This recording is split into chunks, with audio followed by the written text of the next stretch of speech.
My name is Catalin Ene. I'm one of the GS Explorer team members. Together with my colleagues Ioan and Dorian Roșa, and also with the support of Mr. Michael Eberwein as a GS Trophy Marshal and also BMW Motorrad trainer, we set up a training for a great Chinese team, and their goal was to improve their riding skills and to meet the GS Trophy experience for the first time in Romania.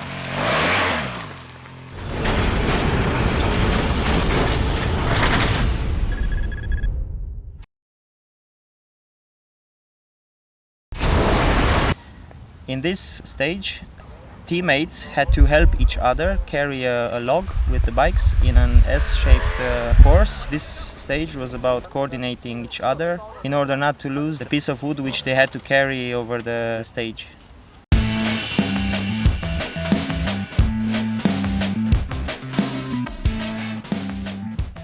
The reason I was letting you go and walk the track was to... First task was to carry a log on 2 bikes and ride around the S-shaped track. The team took a walk around the course. This will help them to get a feel for the route and plan their task ahead. Ioan also discussed the technique to achieve this task. A lot of power, a lot of acceleration, you have to fight back with your own body.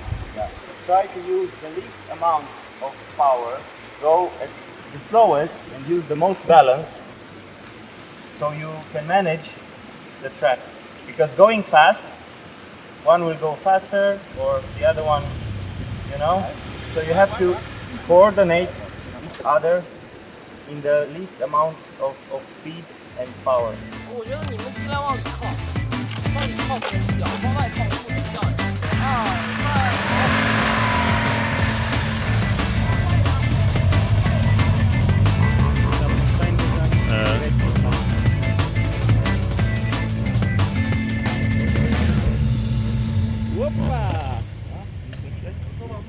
Engine off!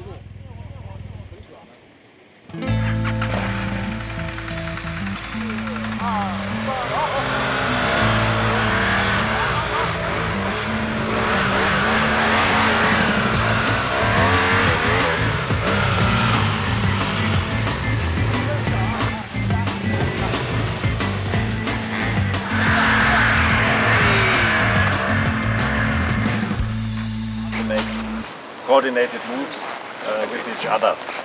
So this is always good to get a feeling for the lines. But of course the outside line you need a wider turn, the inside line you need a tighter turn. So if the outside line is too tight, the inside guy will never make it.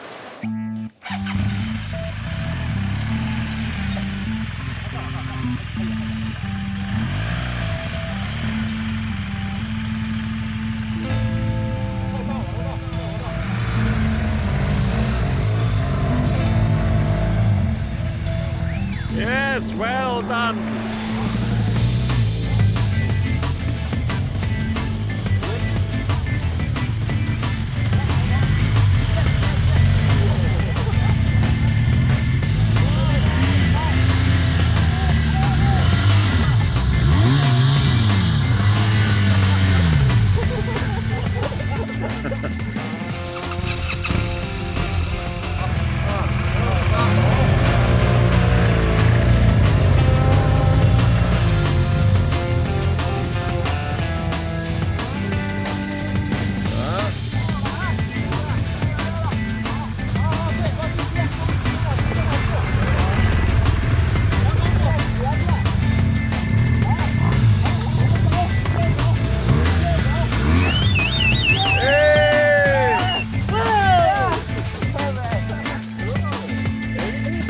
Yeah, excellent.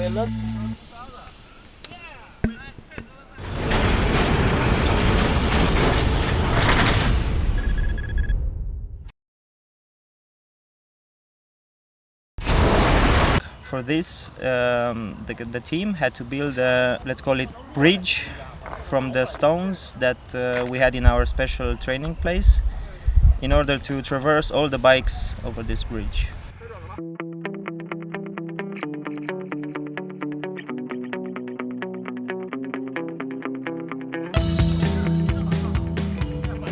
next field to pass was a stone field. Very big stones, very rocky section, and of course there is no way of using the power of the bike because here it's going about millimeters. You have to be very, very precise. You should not drop the bike in these big stones because you risk the damage of your valve covers or other parts of the motorcycle.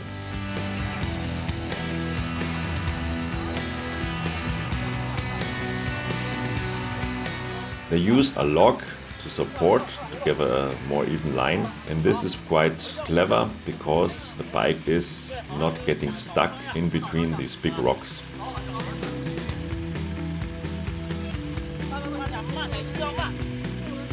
Working together as a team, working very precisely, controlling, communicating was the key factor to pass the stones field quite efficient.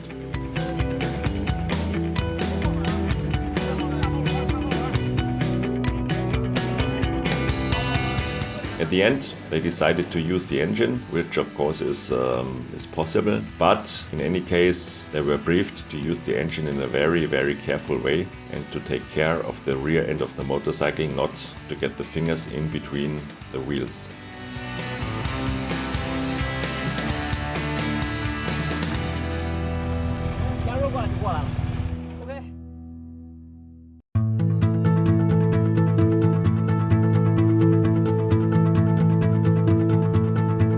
The next obstacle was a field of old, worn-out car tires. This is very tricky task because it depends on the speed you will pass through. If you're getting too slow, you get stuck in each and every tire. Of course, starting in a tire when you get stuck is also quite difficult because it's slippery.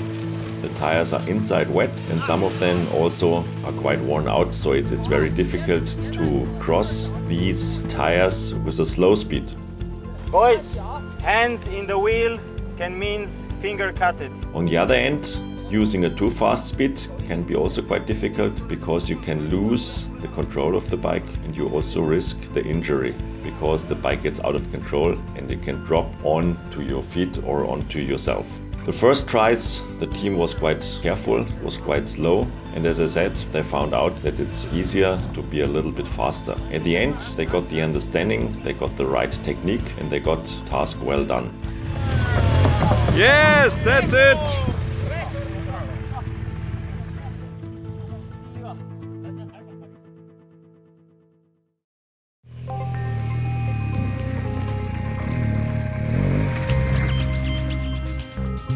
The GS Explorer team devised a plan very few riders would ever attempt in their lifetime. They called it the flying machine. But before embarking on such a task, Team China had multiple challenges waiting for them, namely riding steep hills and muddy terrain. Michael is always encouraging the riders to push harder, maintain momentum, and whatever it takes to climb the hill. Stay low, stay low.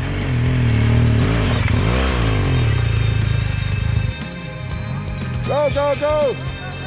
Go, go, go!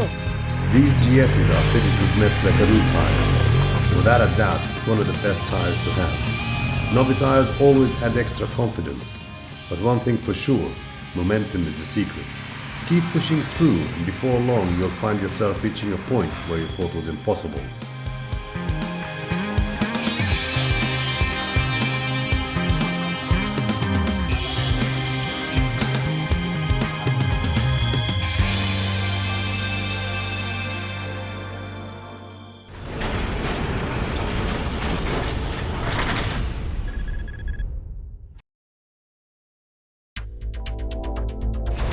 We create a scenario where one of the guys, one of the team members got lost and they had to carry the bike over a canyon. We got the help from a professional climber who was the first Romanian to climb Everest. We needed him because of safety issues and of course the knowledge of all the roping and pulleys and everything that was needed there.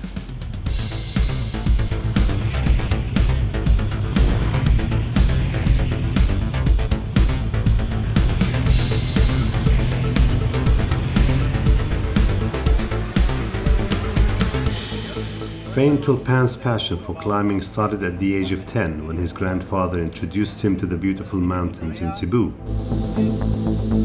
Becoming a professional climber and taking part in many expeditions, Fane went on to become the first Romanian to climb Mount Everest in 2003. Keep attention, it's no rush, nobody died, yes? Rope in all the point. We equip you with harness. Fane was informed.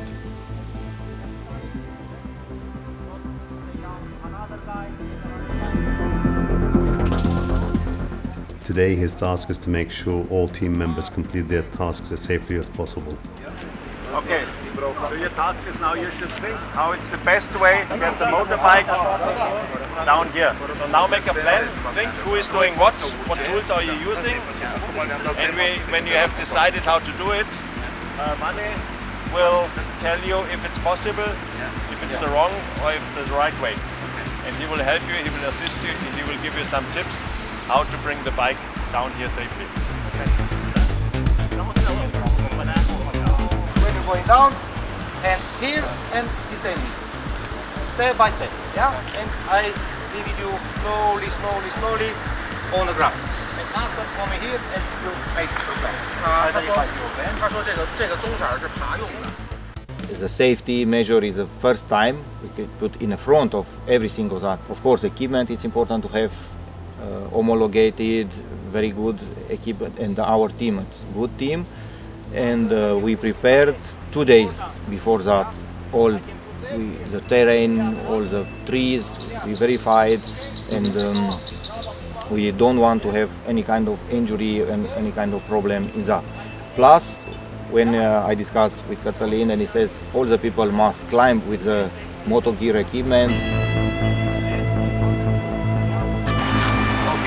Aici Radu să le se dea buclă, and watch out with the rope, look here, watch out the rope. When it's too far in the left, you put here. And all the time, listen, all the time the rope is between your arms, not here, not here. Because when you're falling, you can go like a zigzag, yeah?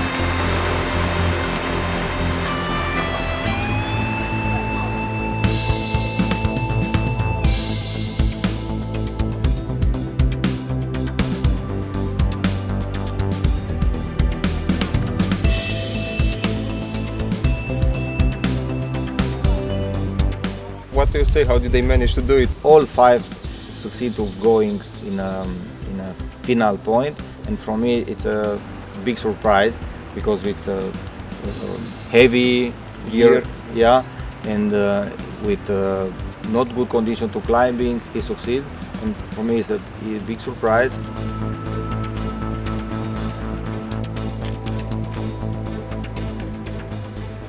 And after that, when he must to make a traverse with BMW motorbikes, it's a new challenging. And finally, after I think 5 or 6 hours to work, he succeed to do it every single bring day. it back on the road. Of course, and everybody turning back in a safety point.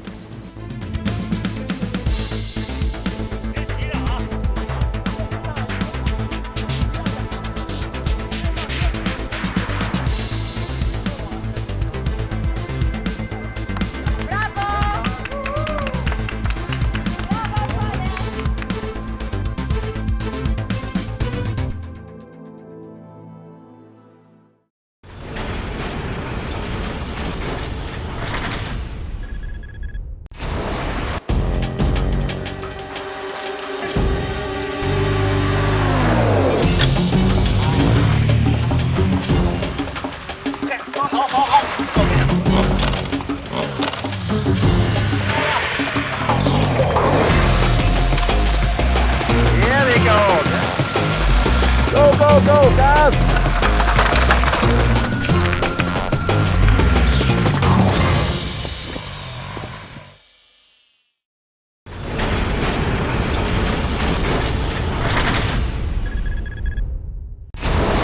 For this we used also a natural element, which was a riverbed with about 2-meter high waterfall and some deep water, where the team had to help each other, work a lot as a team, like really put effort in it, and take the bike out, lift it, yeah, with also using the rope and whatever they had in their tool bag to bring the bike out of this.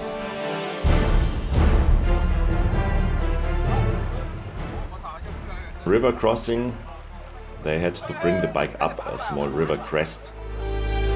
So inside the water, and of course here you need also the help of the engine, because otherwise it's too difficult to push and pull the bike up. But on the other side it's also quite difficult or quite dangerous to use the engine, because the spinning rear wheel causes a danger of injury.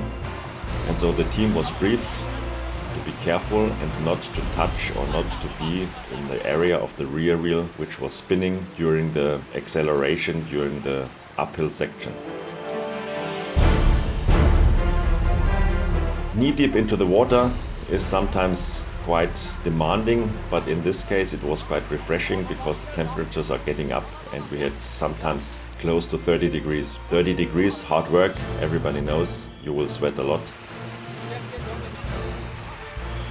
The team was grateful to have a little bit water cooling, at least from the boots up till the hips.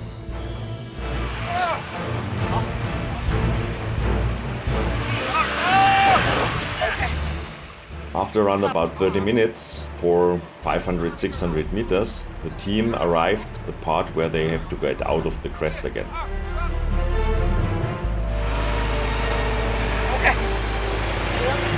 This is of course the critical section, because going up the steep side it's difficult, because if you apply too much power to the rear wheel and the rear wheel starts spinning, the rear wheel will start sliding down and the bike is not, or the team is not able to hold the bike anymore. So they will have to start from scratch again, and they have to bring up the bike again from the bottom until they reach the top end where the road is. But the team did well, and all the tips, the knowledge from our experts, which we had transferred to them, was working out, and they managed to bring up the bike on the slope without too many problems.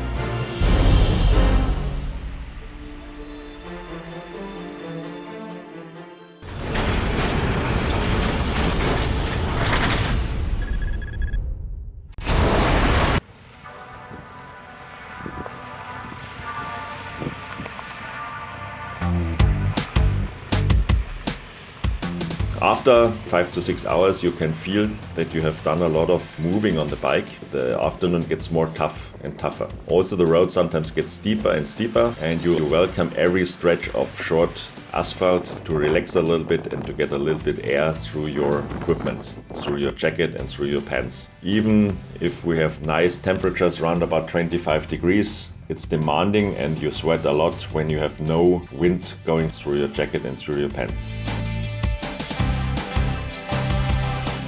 Very difficult and very tricky is sometimes the steep downhill sections, because once you speed up too much, it's almost impossible to control the speed any further. So you're going down and you're accelerating faster and faster. That's why a big part of the training is also focusing on the downhill braking and downhill riding capabilities of the participants.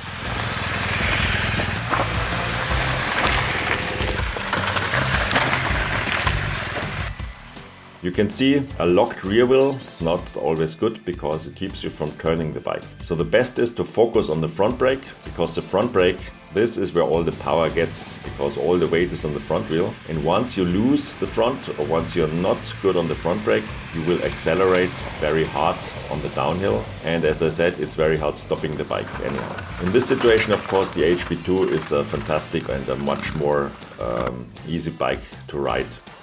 But with all the help, with all the electronic equipment on the bikes and with the perfect suspension of the BMW bikes, you can also cope with very downhill sections in loose terrain with these big machines.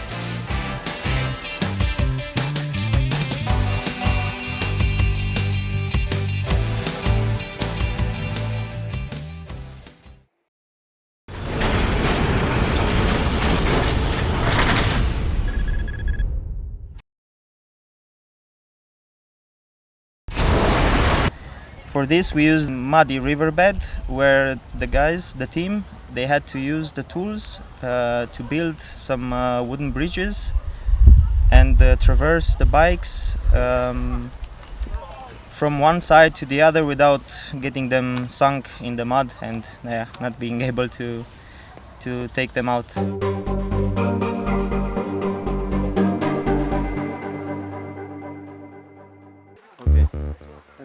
As you see, the river crossing looks pretty easy, but the difficult spot is the bend around the turn, where a lot of mud is accumulated in the river.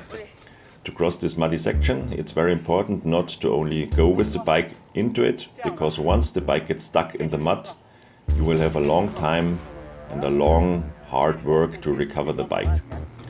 Crossing the muddy section, you need to cut trees, you need to support or to find some trees which support the bike from sinking into the mud.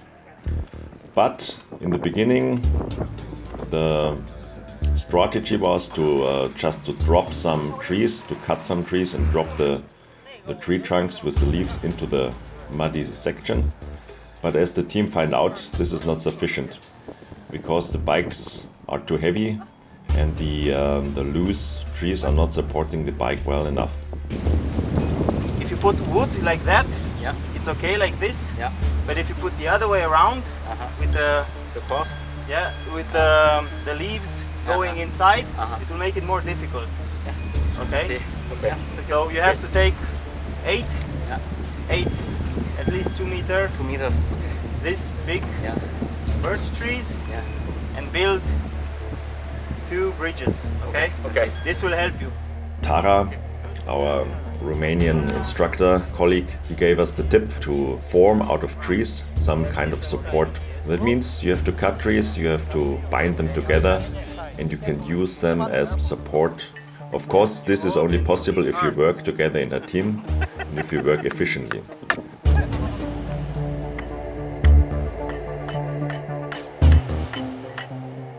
It's more efficient.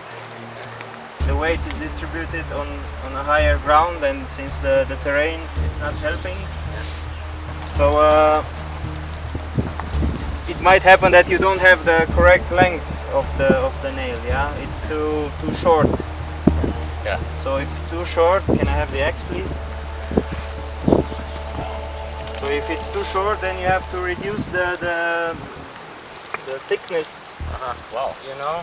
So how do you reduce it? You cut a little bit. Be careful, please. Like this. So it's reduced. Yes.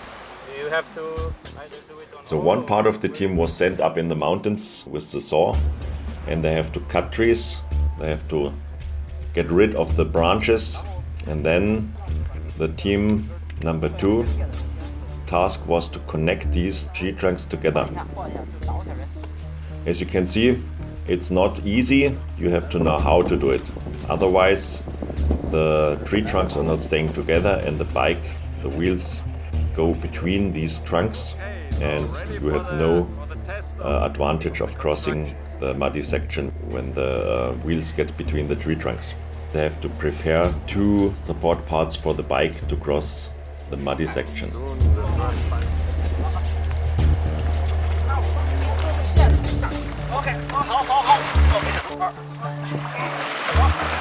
Once you have the support in place, of course it's still a lot of work to push and pull the bike over, because 240 kilograms with a lot of mud and with a lot of resistance from the soft terrain gives you a lot of work to do.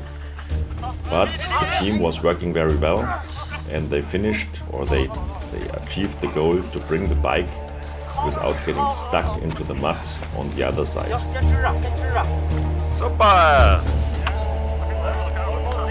The heaviest part.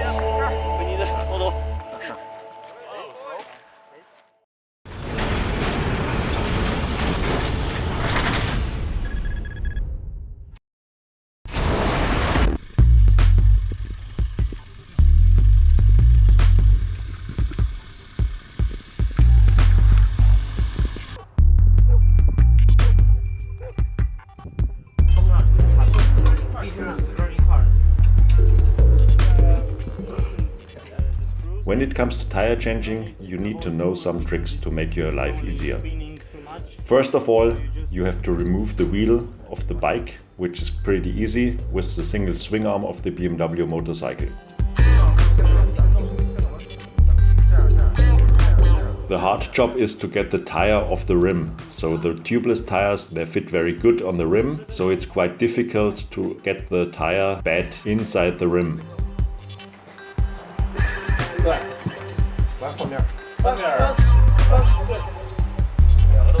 Push down here.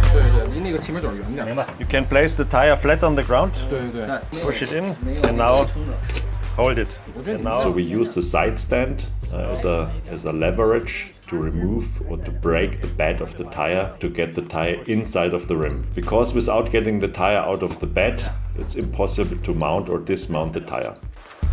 First put all four in tightly with the right direction. Once you have managed to break the bed of the tire inside, you will have to use your tire mounting tools or dismounting tools to remove one side of the tire over the rim. And then push down with your knee.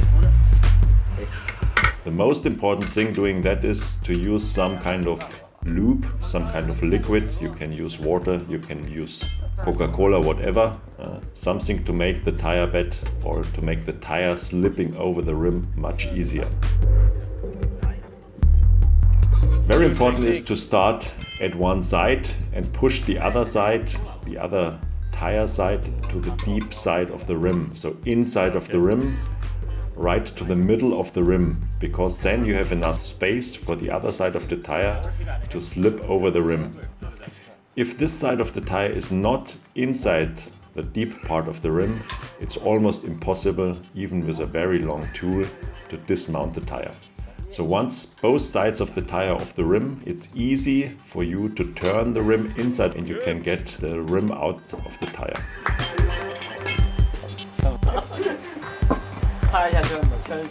Very strong.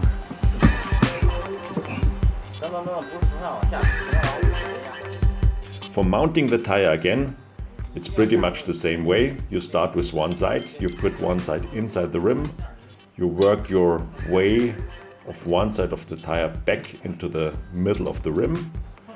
You push the tire, you return the tire on the other side, and you start on the other side the same way around. Also here very important that the tire must be in the middle of the rim, in the deep part, so you get enough space for mounting the tire over the rim on the other side opposite that. Good, well done. First, make sure it's very clean. Yeah. Put some soapy water. Yeah. When you pump up the tire, sometimes you encounter the problem that the air is not getting into the tire because there still is a gap beneath the tire and the rim. So if you tie the tire down onto the rim, so along the side of the tire, then you can press the tire onto the rim and then the air stays inside. After you have a certain amount of air inside the tire, at a certain amount of pressure will plop onto the rim and you will hear a heavy, hard and loud plopping sound. After you have two of these plopping sounds, one on the left and one on the right side, the tire is already mounted and you are ready to go again.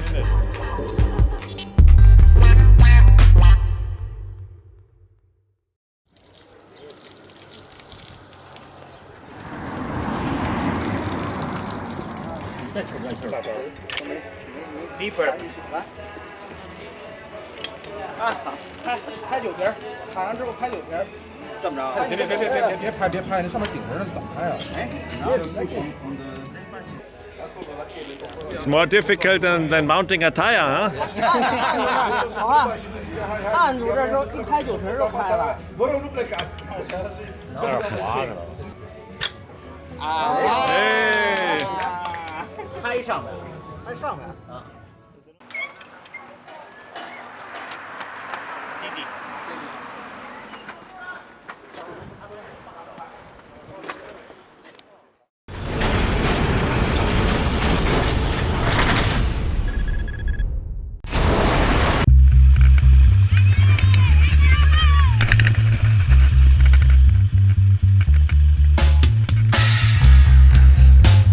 The muddy road we selected was on purpose. We tried to give the Chinese team the challenge and also the experience to ride through extreme muddy conditions. The riding technique section was selected to give an impression what they can encounter on the trophy itself.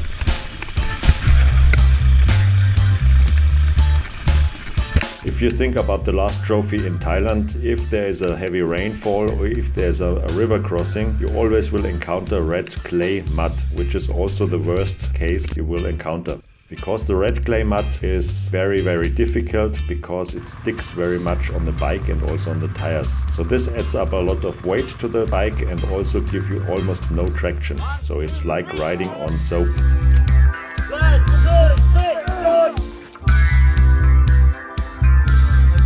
That's why we choose to have these difficult sections also for the Chinese team in the tracks we did. So they had good challenge and they had a good learning curve doing some muddy uphills and downhills.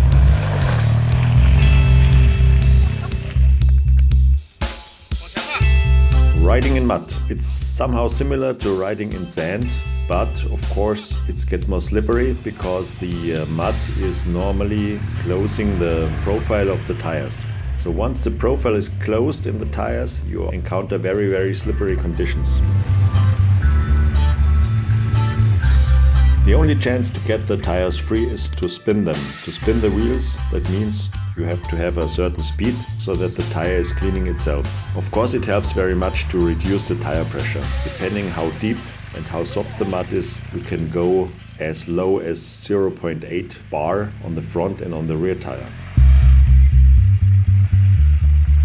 With this low tire pressure, you have a good lift, you have a good traction in the mud, but you have to be very careful once you get out of the mud, once you get to rocky sections or once you get back to the road.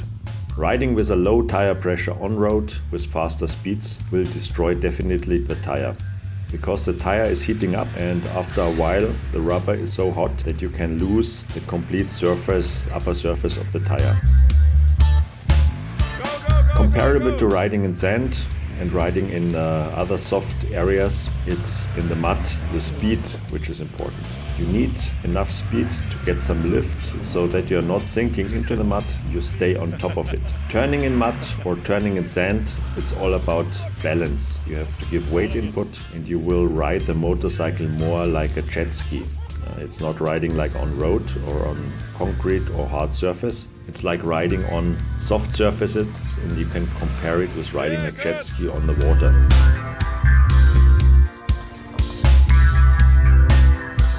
A slight input, a slight movement and the bike will lean and the bike will turn quite quickly. That's what we encountered during our muddy sections. The most challenged muddy sections is when it gets uphill or downhill, because you need to get some grip, you need to have the right position on the bike to get enough traction for the wheels, for the rear wheel, and for the downhill section you have to get enough grip for the front tire to reduce the speed effectively. If you're going too fast, you will end up somewhere in the bushes.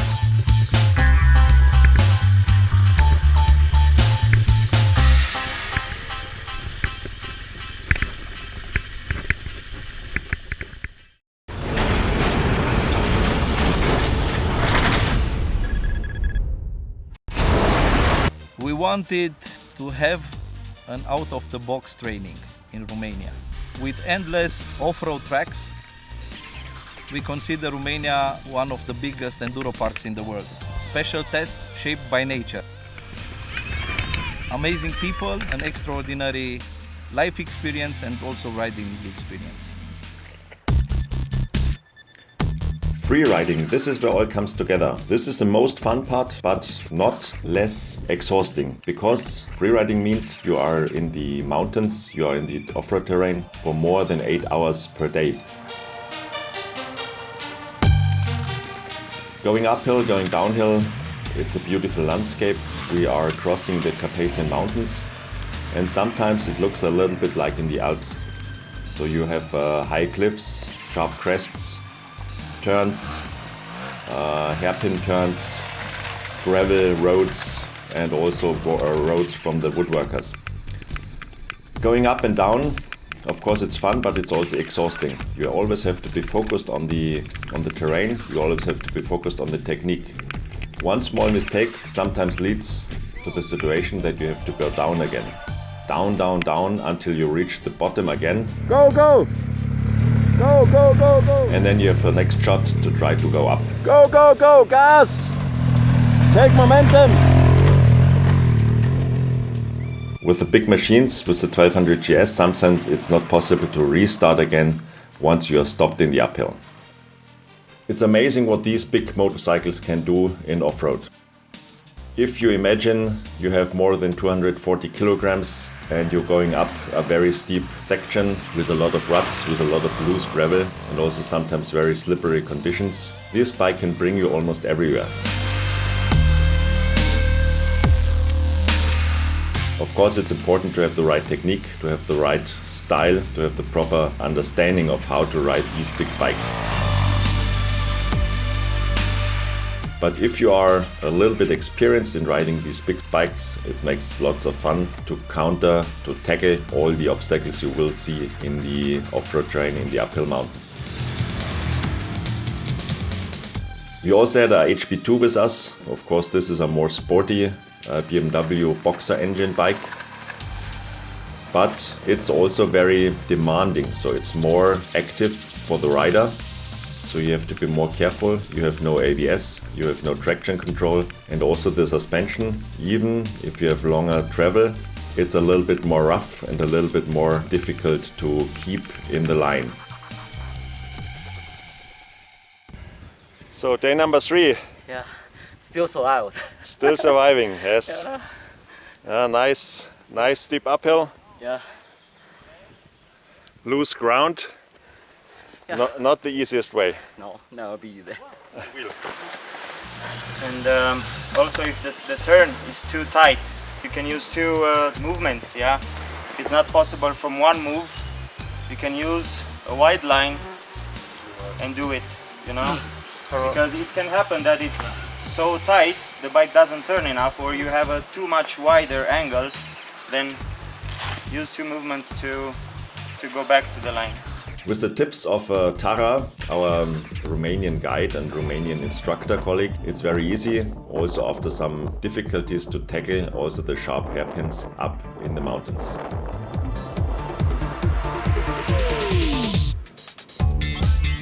Once you find out that the position on the bike and the line of vision, also the throttle control and the clutch control is a key feature for getting uphill, it's getting more and more fun. You can see we are climbing up almost 2000 meters in altitude, and as I said, it looks sometimes like in Austria, but without the hassle of being illegal. In Romania, these roads are public roads, so they are in use, they are still in use, and for us it's a good opportunity to test our off-road skills in the mountains without doing any harm to the environment.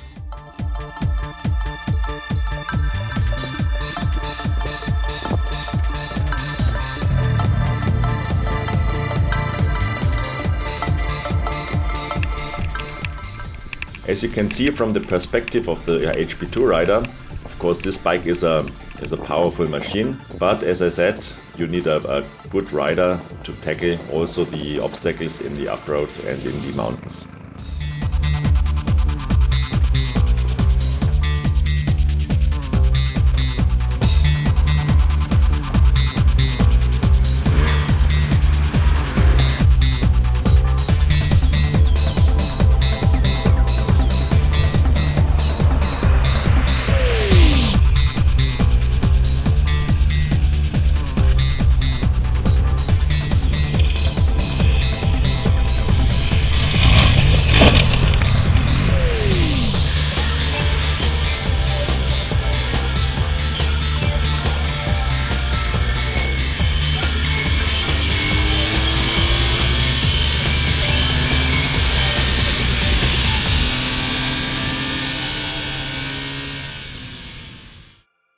GS Explorer is an official BMW Motorrad partner. We are offering to our customers training and travel experiences in maybe the last untouched area in Europe, which is Romania. After 6 exhausting mental and physical special stages, we had a different approach on the spirit of GS, spending one night with tents close to a shepherd's place, guarded by 20 shepherd dogs. The chef was the shepherd himself. In that evening, our teammates from China experienced the traditional Romanian culture, close to the sheep, close to the mountains, surrounded by dogs, and eating a self-cooked food. Eating the sheep. And eating the sheep.